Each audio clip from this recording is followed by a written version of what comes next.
Aujourd'hui, on ne décide de plus grand-chose, voire plus rien, car nous sommes réduits et cantonnés dans une espèce d'univers carcéral politique. Observe, tous les jours, une nouvelle douille, un nouveau scandale, une esclandre, une douille ministérielle, une dissolution, une saloperie parlementaire, une saleté, une impunité policière. Si on ne s'en prend qu'aux conséquences, et visiblement dans les manifestations, c'est là où j'entends le plus Macron démission, et même si on le traite et même si on l'insulte de tous les noms, escroc, crapule, criminel, assassin, faire preuve de cruauté en employant les forces de l'autorité et éliminer les opposants politiques dans les manifestations susceptibles de le déranger, où il est monnaie courante de perdre un œil ou un testicule. C'est horrible, mais c'est banalisé. On banalise la mutilation par tir tendu sur la population dans les manifestations. Mais en observant uniquement ces types de conséquences, on ne résout pas le problème. C'est comme embrouiller un contrôleur SNCF sous prétexte que ton train est en retard. Ça ne résout pas ton problème. Ça ne résout pas le problème. Si le chef d'État est un problème, en criant haut et fort sa démission, ça ne résout pas le problème.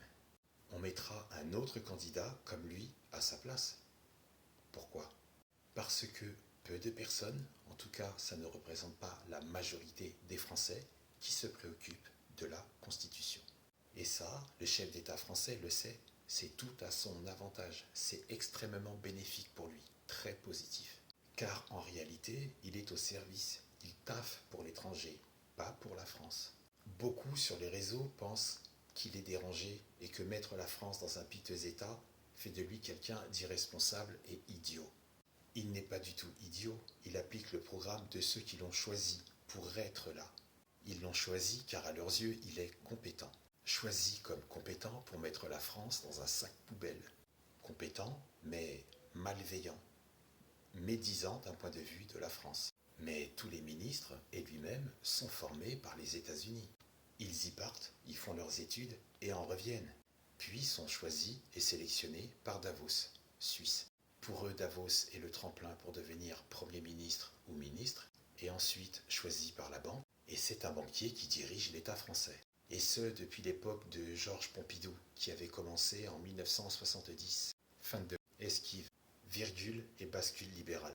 Balançoire, culbute, bascule de destruction massive des services publics de l'État sous Georges Pompidou depuis 1970. Et en cette période, les libéraux s'emploient à briser les dispositifs qui structurent la solidarité nationale en France. 1970 bascule vers une destruction massive des services publics de l'État et qui, en 2024, n'en est que la triste et cruelle continuité. 2024, tous les services publics sont éclatés, ils sont en train de crever.